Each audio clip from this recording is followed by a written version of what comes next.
നമസ്കാരം. ഇൻഫോടെക്കിലേക്ക് സ്വാഗതം. ആഗോള അയ്യപ്പ സംഘം തടയണമെന്നാവശ്യപ്പെട്ടുള്ള ഹർജി അടിയന്തരമായി പരിഗണിക്കാൻ സുപ്രീം കോടതി തീരുമാനം.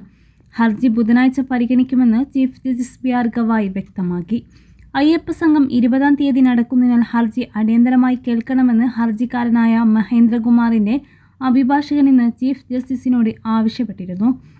ഇതിനിടെ കേസിൽ ഇടക്കാല ഉത്തരവ് പുറപ്പെടുവിക്കുന്നതിന് മുമ്പ് തങ്ങളുടെ വാദം കേൾക്കണമെന്ന് ആവശ്യപ്പെട്ട് ദേവസ്വം ബോർഡ് സുപ്രീം കോടതിയിൽ തടസ്സ ഹർജി ഫയൽ ചെയ്തു.